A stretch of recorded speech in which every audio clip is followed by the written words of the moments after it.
Livro 5 Impedimentos ao Crescimento na Graça, de Kenneth Hagin. Crescendo na Graça.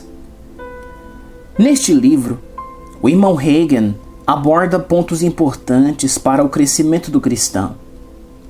Ao reconhecermos os pequenos impedimentos que muitas vezes fazem com que não corramos a nossa carreira da fé, passamos a conhecer quais obstáculos temos que evitar para não sermos atrapalhados em nosso caminho rumo ao cumprimento da vontade de Deus para nós individualmente. O autor ensina: são as pequenas coisas que nos mostram para que lado o vento está soprando. Você não olha para o prédio de uma escola a fim de saber se o vento está circulando ali. Você olha para um pedaço de papel ou para as folhas ao serem levados pelo vento no gramado. Reconheça os impedimentos, remova os obstáculos e cresça na graça que está disponível para você. Introdução. Vós corrieis bem. Quem vos impediu de continuardes a obedecer à verdade? Gálatas 5:7. É triste, mas é verdade que somente alguns cristãos têm sucesso real quanto ao crescimento na graça.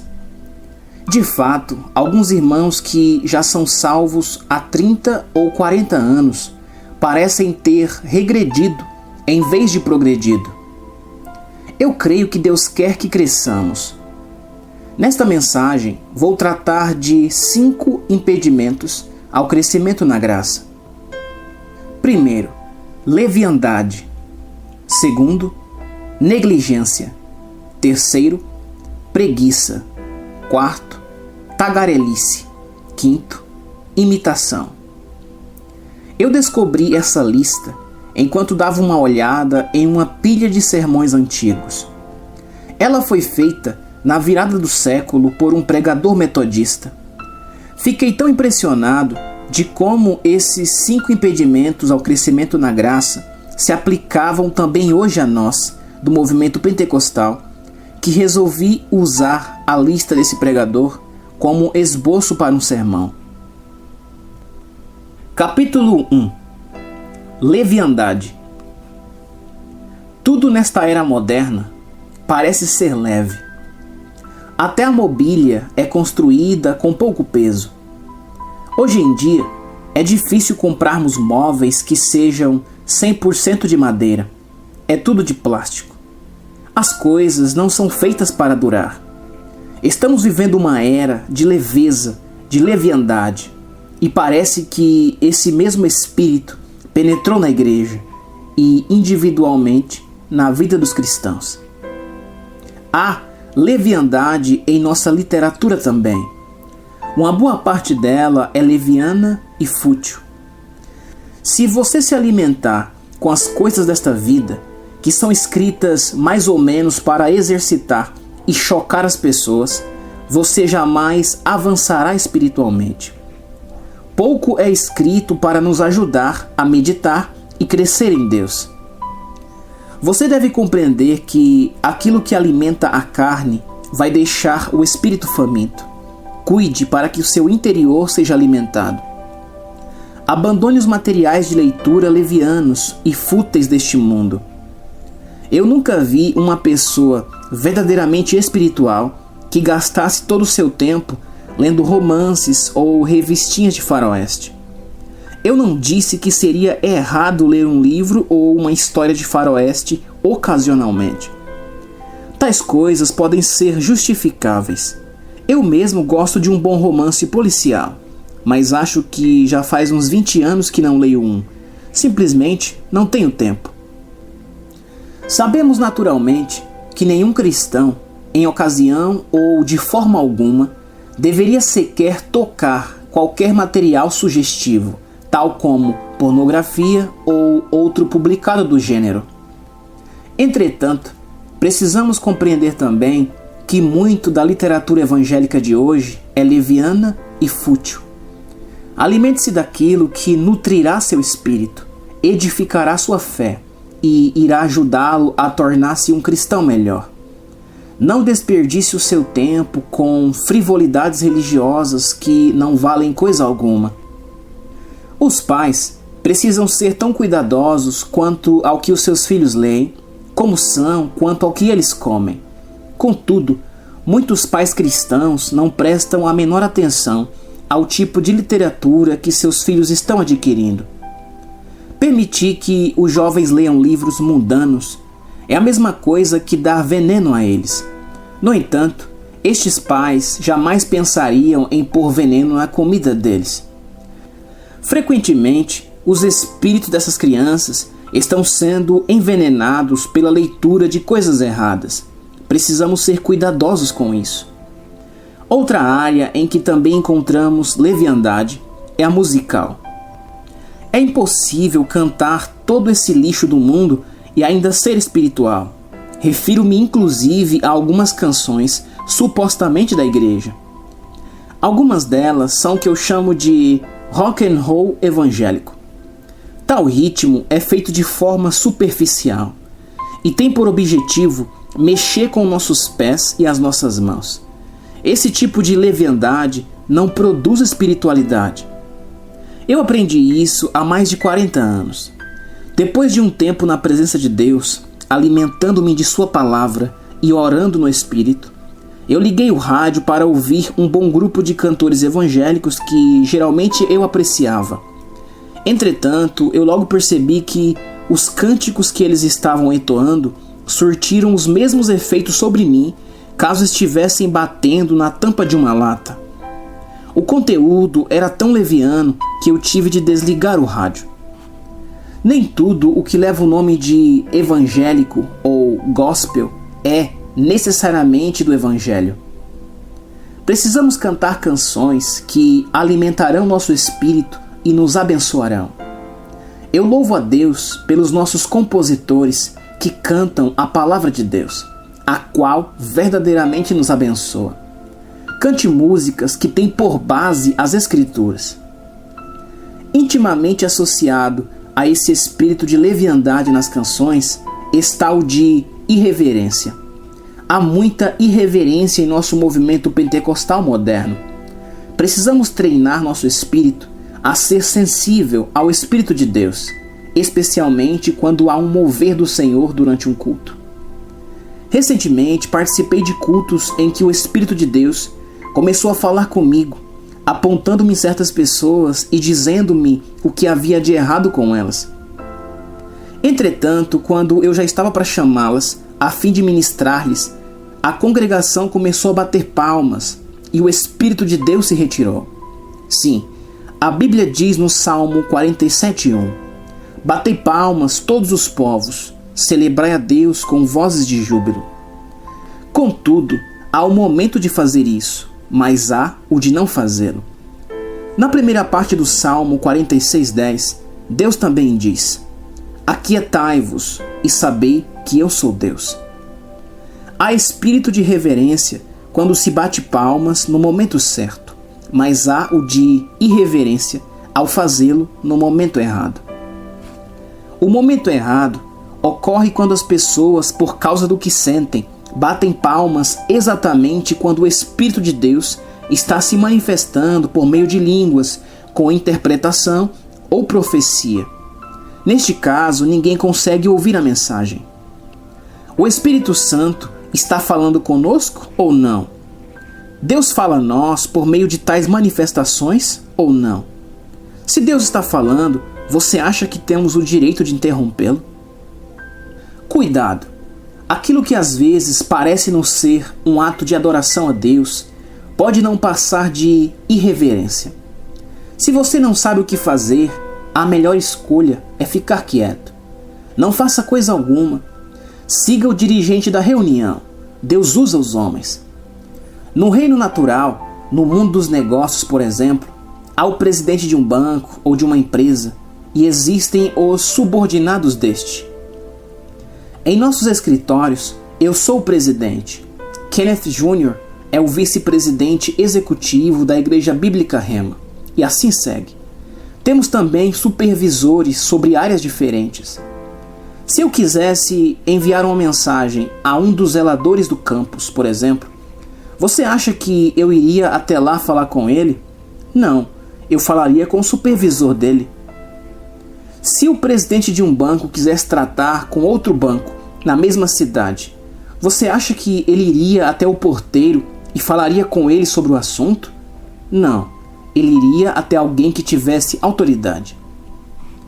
Você não acha que Deus é tão inteligente quanto nós? Graças a Deus, Ele é mais inteligente do que todos nós juntos, e ainda 1000 vezes mais. Ele age por intermédio daqueles que Ele estabeleceu em ofícios no corpo de Cristo. Nós que somos ministros, devemos reservar tempo para adorar a Deus e esperar nele, até que saibamos o que Ele deseja fazer em um determinado culto. Devemos ser sensíveis ao seu espírito enquanto conduzimos o povo em uma reunião. Contamos surpresos sobre cultos em que simplesmente não podemos pregar coisa alguma, porque o poder de Deus caiu quando Ele, entre aspas, assumiu o controle. Tais reuniões jamais me impressionaram. Eu pastoreei por quase 12 anos e sempre soube de antemão o que Deus queria fazer nos cultos. Talvez, algumas vezes eu não soubesse antes de ir à igreja, mas pelo menos eu sabia quando já estava lá. Eu conhecia em meu espírito exatamente o que Deus queria fazer, porque Ele me dizia. Você poderia me perguntar, como Deus lhe dizia? Através de uma intuição interior, nada mais. Eu sabia quando era o momento de mudar a ordem do culto. Às vezes, o povo estava aos brados, louvando a Deus.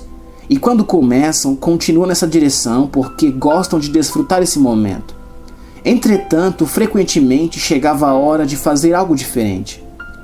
Deve haver momentos em que todos bradem e louvem a Deus. Mas isso não quer dizer que é só o que devemos fazer quando vamos à igreja. Pode haver ocasiões em que apenas tenhamos de ficar sentados e quietos na presença do Senhor. Precisamos ser sensíveis ao Espírito. Os cultos mais poderosos nos quais estivemos foram aqueles em que a presença de Deus permeava o lugar. Era uma presença tão santa que ninguém se movia. Ninguém. Nós não tínhamos um berçário naquela época, mas nenhum bebê chorava. Algumas vezes ficávamos sentados de 45 minutos a 1 hora, mas não havia quem se mexesse. Sequer uma criança se movia ou um bebê chorava. Ninguém tinha vontade de dizer coisa alguma, pois todos sabiam que estavam sentados na presença do Deus Todo-Poderoso e não queria estragar aquele momento. Lamento ter de dizer que, em nossos movimentos pentecostais modernos, conhecemos tão pouco sobre o verdadeiro e profundo mover do Espírito Santo e do poder de Deus. O que experimentamos é verdadeiro, e graças a Deus por isso, mas tem havido muita leviandade e também superficialidade. Vamos progredir com o Senhor. Em alguns dos nossos cultos de cura, quando a unção de Deus para ministrar os enfermos estava sobre mim, algumas pessoas começavam a se levantar e mover-se pelo ambiente. Isso demonstra um espírito de irreverência, entristece o Espírito de Deus, e ele não se manifestava. Tenho ensinado sobre isso nas aulas da tarde, na escola de oração e cura, mas é necessário que o assunto seja ensinado mais amplamente. Amigos, a imposição de mãos é um dos princípios elementares da doutrina do Senhor Jesus Cristo.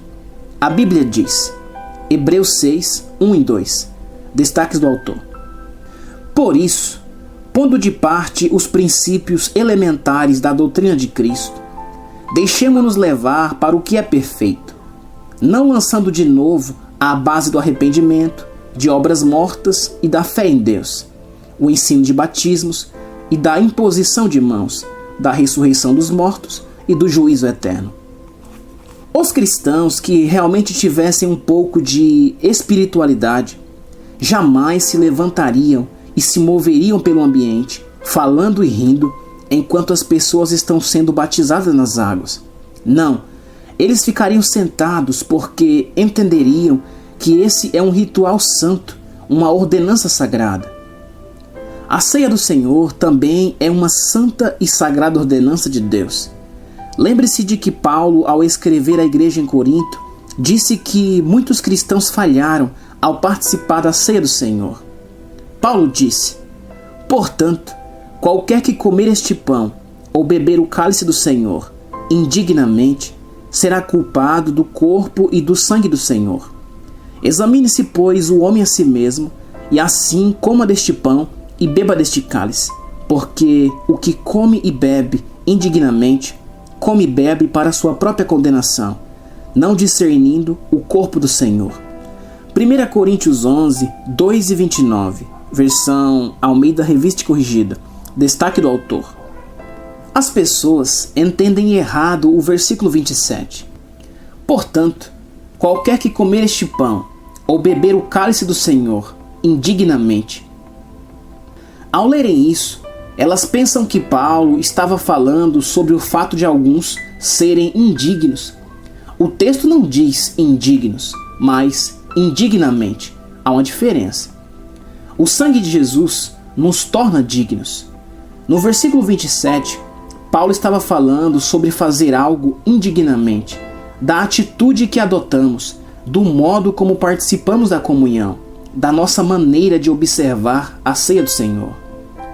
É por esse motivo que usamos de reverência quando participamos da ceia.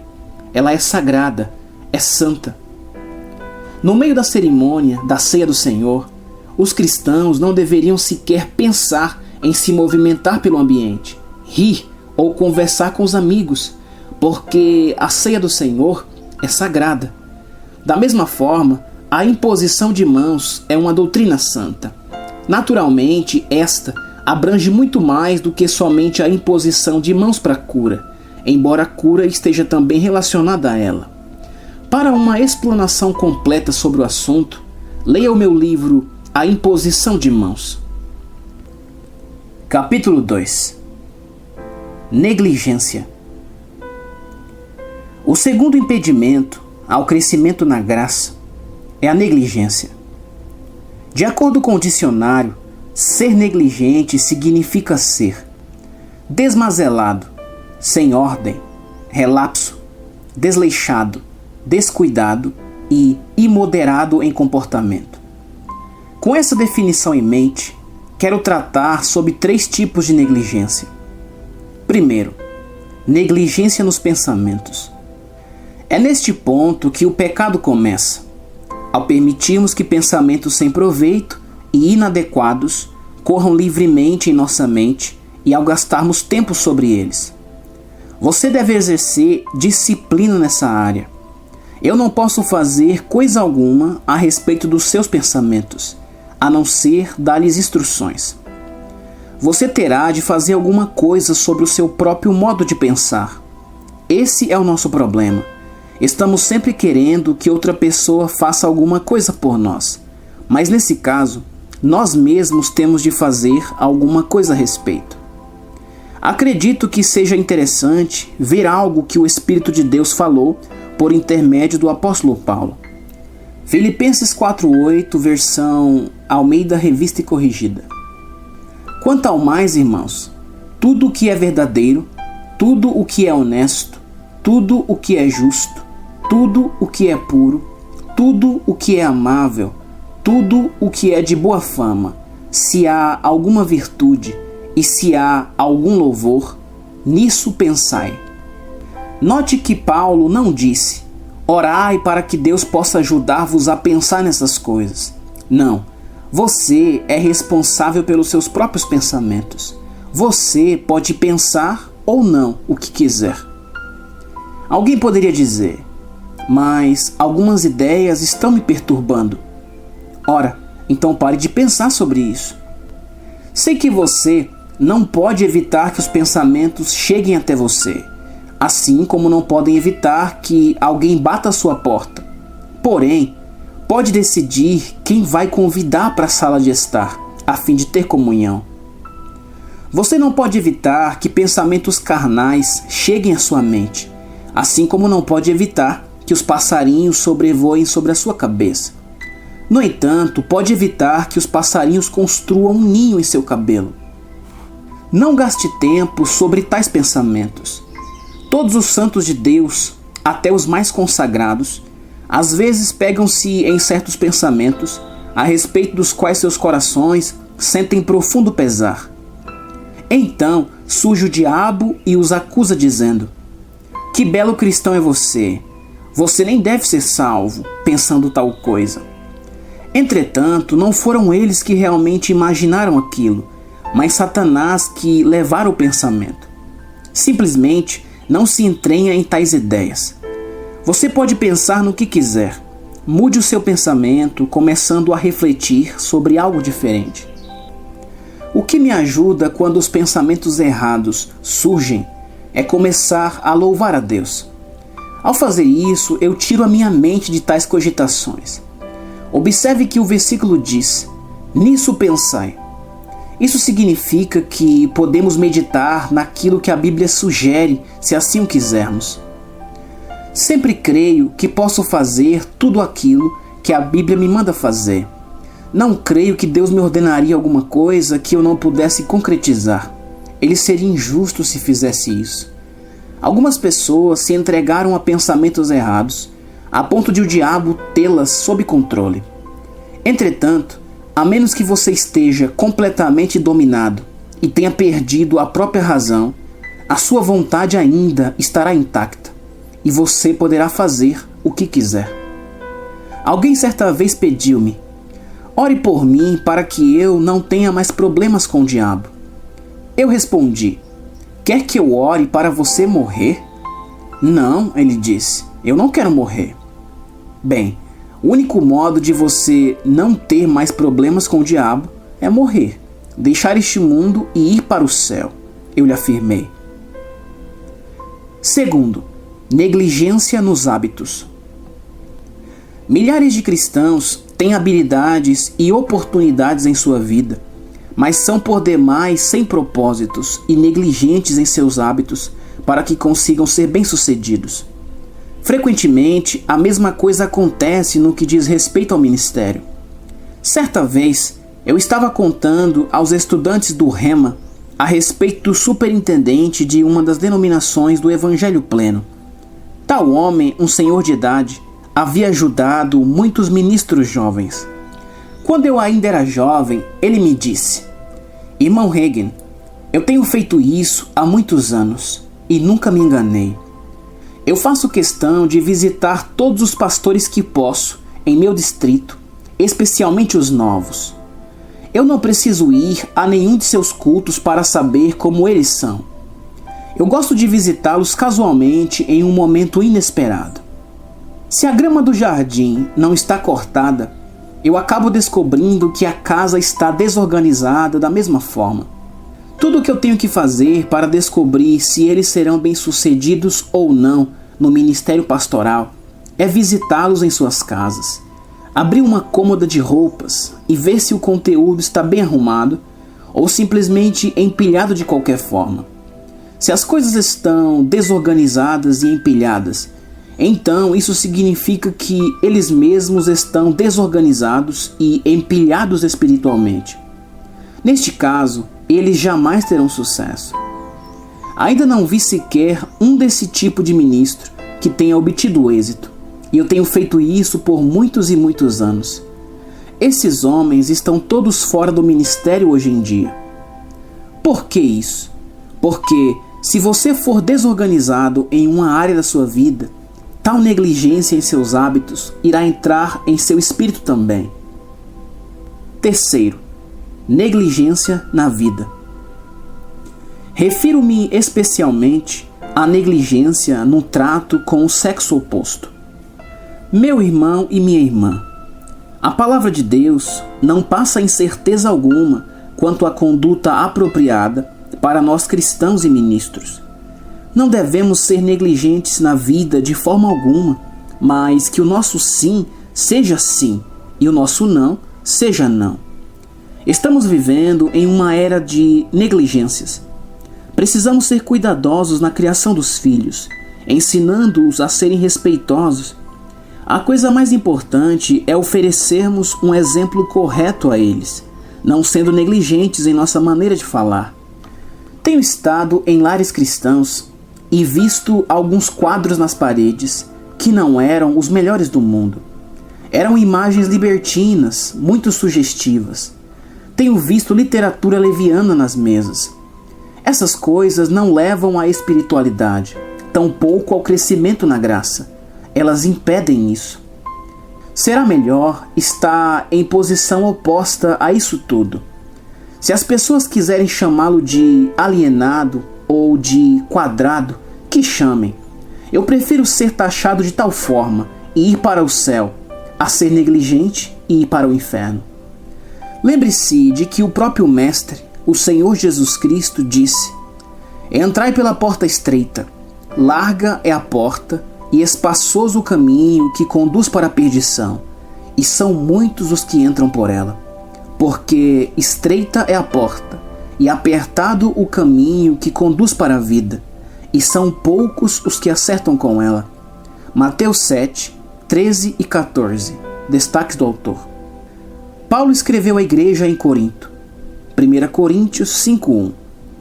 Geralmente se ouve que há entre vós imoralidade, e imoralidade tal como nem mesmo entre os gentios, isto é, haver quem se atreva a possuir a mulher de seu próprio pai.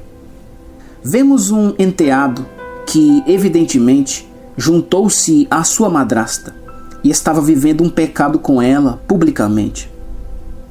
Se você estudar história, descobrirá que Corinto era uma das cidades mais licenciosas e imorais do mundo antigo. Aquele espírito mundano penetrara na igreja de Corinto. Amigos, receio que este mesmo tipo de negligência e imoralidade tenha também penetrado na igreja moderna. Existem somente duas instituições deste mundo sobre as quais Deus colocou a sua aprovação: o casamento e a igreja. Ambas são instituições sagradas. Não devemos entrar no matrimônio levianamente, de forma negligente. Hoje em dia, cada vez mais os jovens pensam: se ela ou ele não me servir, eu arranjarei outra ou outro. Esse mesmo tipo de espírito tem adentrado na igreja também.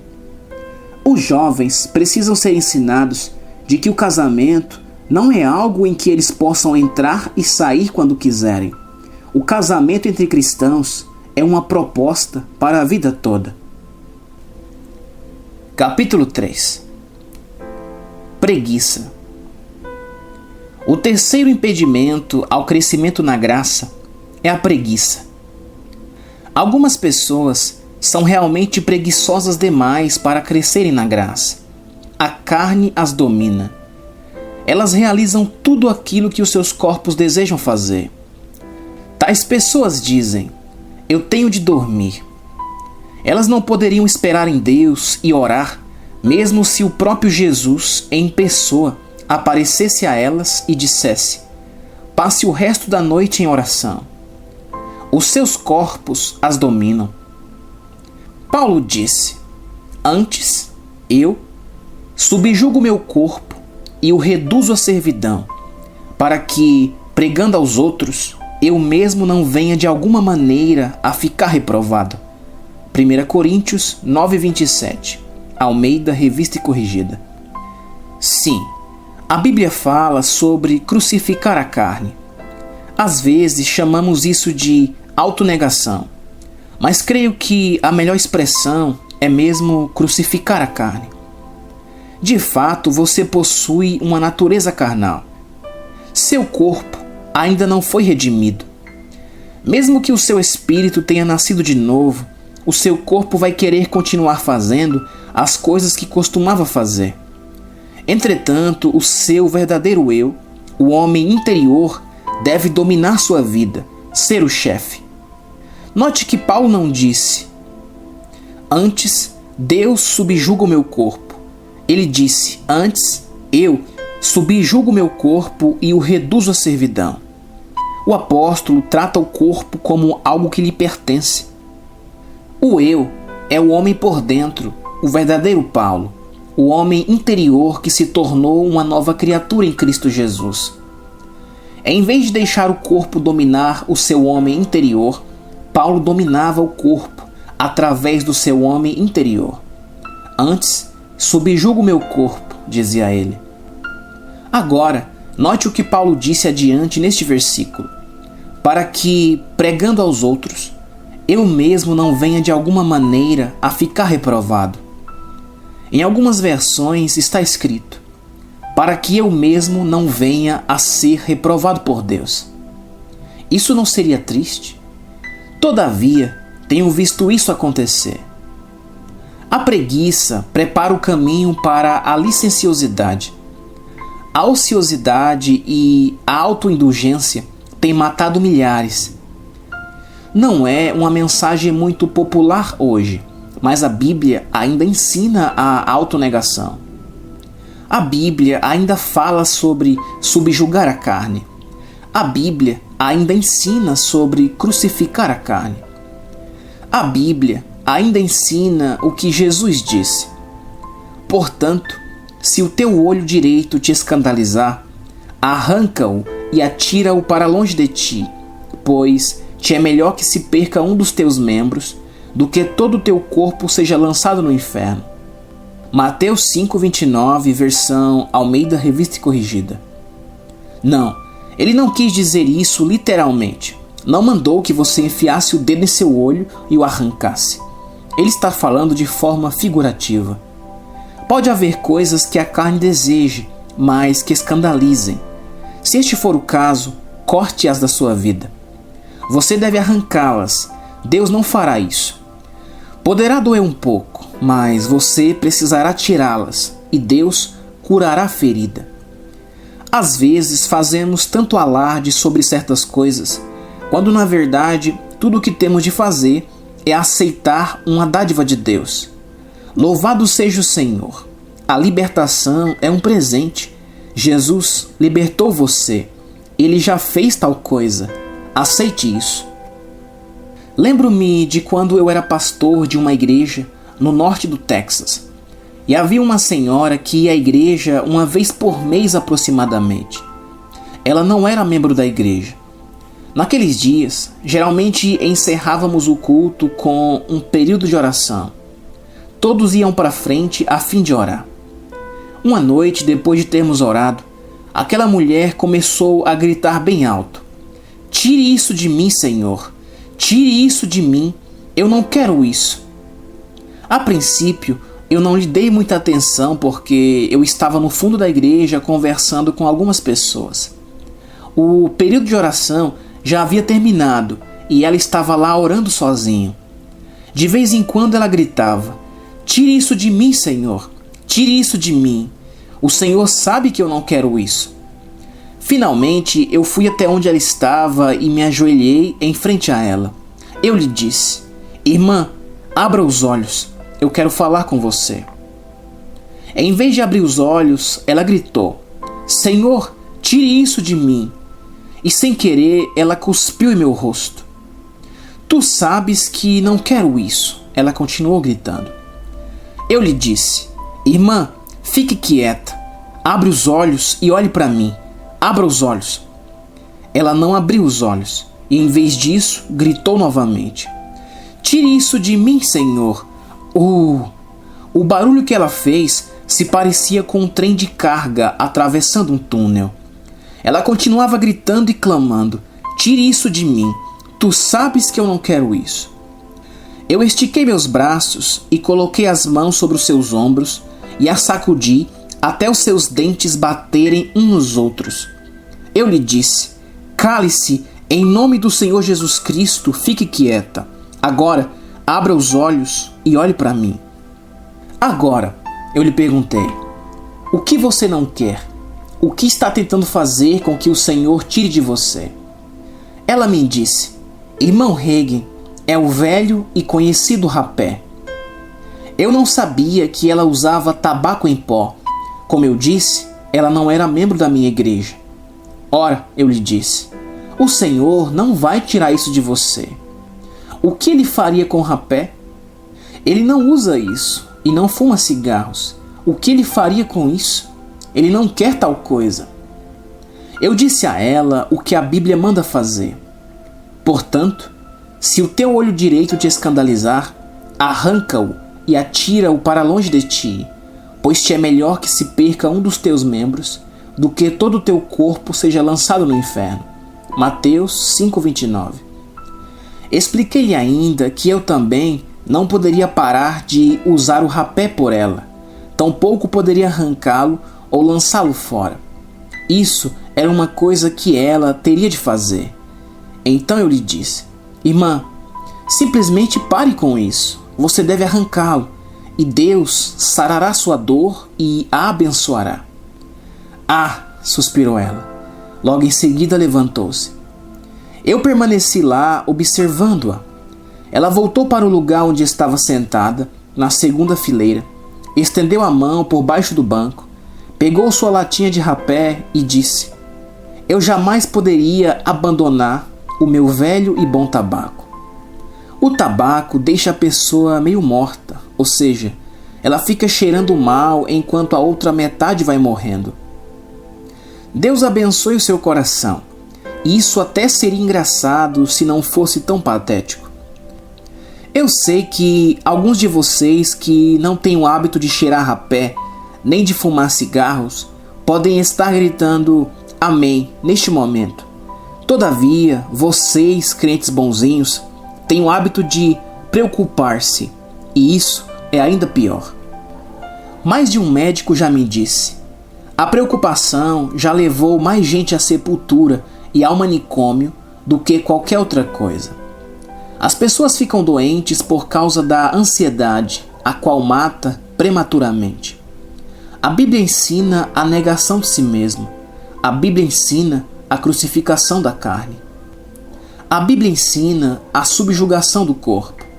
A Bíblia revela que devemos apresentar os nossos corpos como sacrifício vivo, santo e agradável a Deus, que é o nosso culto racional. Romanos 12:1. A Bíblia fala que Deus quer corpos transfigurados e mentes transformadas. Você não pode crescer na graça sem considerar isso. Capítulo 4. Tagarelice. O quarto grande impedimento ao crescimento na graça é a tagarelice. No livro de Provérbios está escrito: no muito falar não falta transgressão. Provérbios 10:19. Você me mostra alguém que está sempre falando, e eu lhe mostro alguém que está sempre pecando.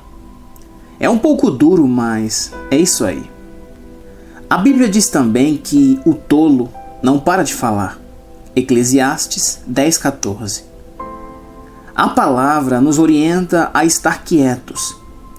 Sabeis isto, meus amados irmãos, mas todo homem seja pronto para ouvir, e tardio para falar, e tardio para se irar. Tiago 1:19, Almeida Revista e Corrigida. Eu sou da opinião de que a maioria dos cristãos pratica ao contrário este versículo. Eles são rápidos para se irar e falar, e tardios para ouvir.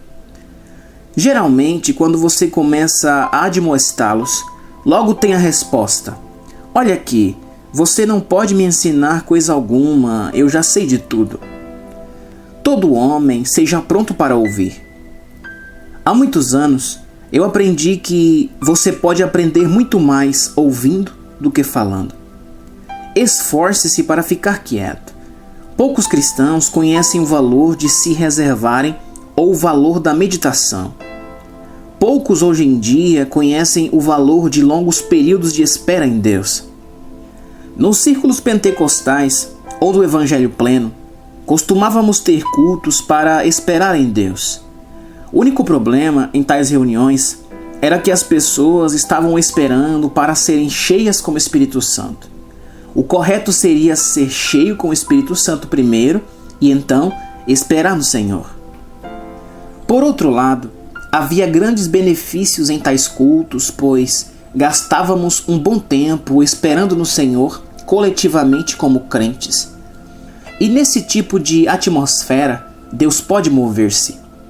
Lembre-se de que no capítulo 13 do livro de Atos está escrito: havia na igreja de Antioquia profetas e mestres: Barnabé, Simeão por sobrenome Níger, Lúcio de Cirene, Manaém, Colasso de Herodes, o tetrarca, e Saulo. E servindo eles ao Senhor e jejuando, disse o Espírito Santo: separai-me agora Barnabé e Saulo para a obra a que os tenho chamado. Versículo 1 e 2.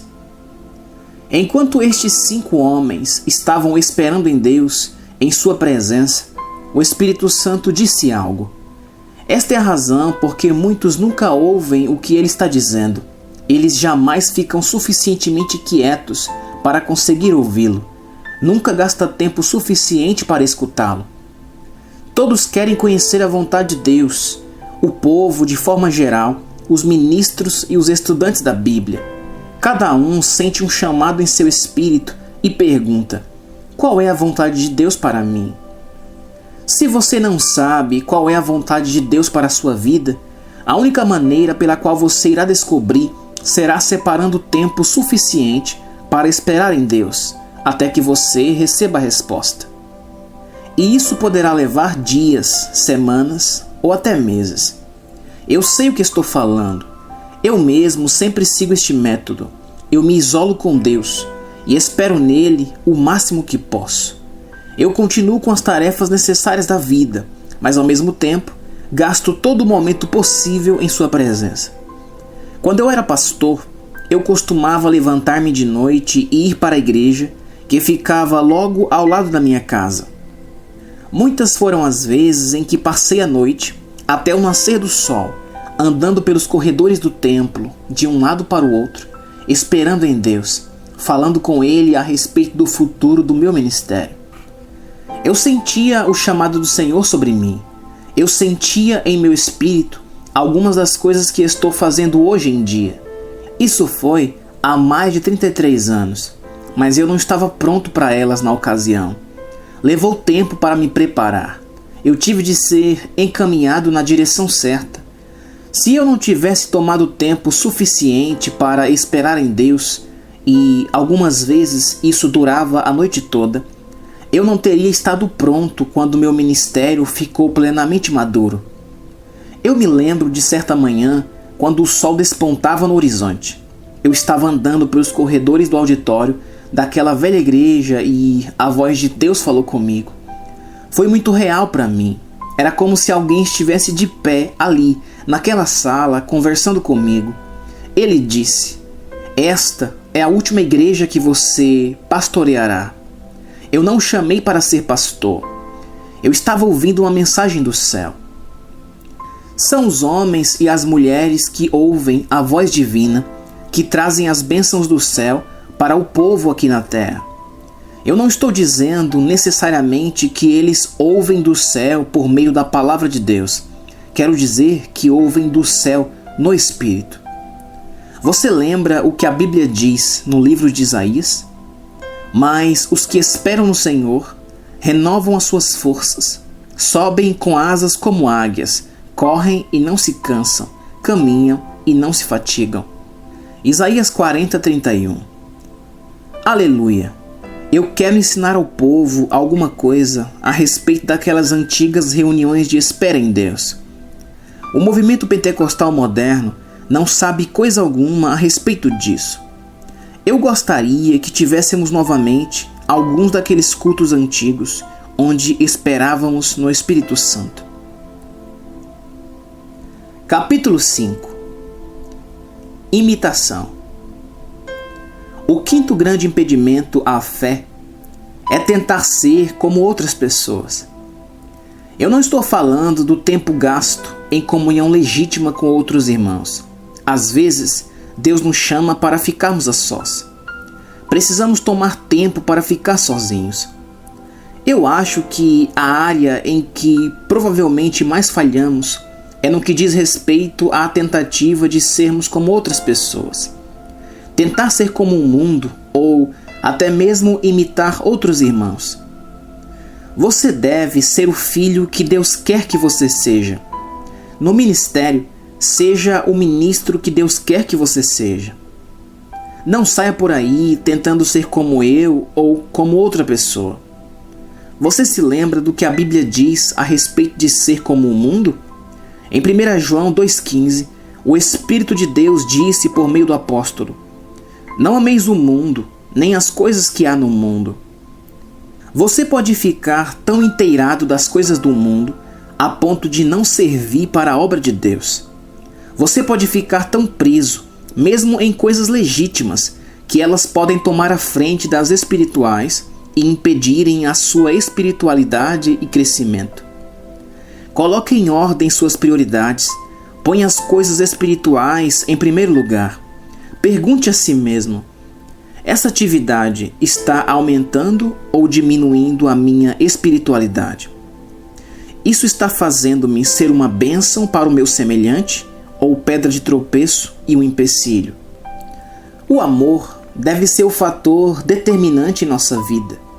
Motivado pelo amor, Paulo disse: e por isso, se a comida serve de escândalo a meu irmão, nunca mais comerei carne, para que não venha a escandalizá-lo. 1 Coríntios 8,13. O apóstolo estava falando de carne oferecida a ídolos. Ele sabia que não existia outros deuses. Deus é o único Deus. Mas ele também sabia que irmãos mais fracos poderiam escandalizar-se com as suas ações. Nós precisamos considerar os outros. Entretanto, não podemos ordenar nossa vida de acordo com os pensamentos de algum herege ou fanático.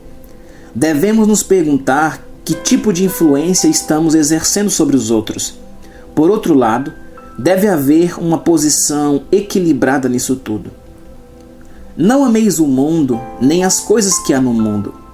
Não podemos nos embaraçar com as coisas deste mundo, seja elas certas ou erradas. Tiago disse: aquele, pois, que quiser ser amigo do mundo, constitui-se inimigo de Deus. Tiago 4,4. Eu não quero ser inimigo de Deus. Você quer? Não é necessário que você se entregue a uma vida pública de pecado para que esteja em comunhão com o mundo e em harmonia com o espírito deste. Eu não sei quanto a você, mas eu não estou em harmonia com o espírito deste mundo. São as pequenas coisas que nos mostram para que lado o vento está soprando. Você não olha para o prédio de uma escola a fim de saber se o vento está circulando ali. Você olha para um pedaço de papel ou para as folhas ao serem levados pelo vento no gramado. Há um texto no Antigo Testamento que diz: apanhai minhas raposas, as raposinhas, que devastam os vinhedos, porque as nossas vinhas estão em flor. Cantares de Salomão 2,15. Frequentemente, não são os grandes fatos que nos afastam de Deus, mas as pequenas coisas do mundo, entretenimentos, prazeres e esportes, coisas legítimas. Se você não for cuidadoso, será tomado pelo espírito deste mundo e perderá sua eficácia para pregar e orar, e aos poucos a luz se apagará. Creio que estamos vivendo o fim dos tempos, os últimos dias. Penso que Jesus está voltando. Não acredito que haja mais tempo para brincarmos de igreja. É hora de darmos tudo de nós mesmos em completa dedicação e consagração a Deus, e de fazermos o que Ele quer que façamos, sendo o que Ele quer que sejamos. Precisamos ser sensíveis ao Espírito Santo, ficar sós com Deus, esperar nele e deixar que Ele fale conosco.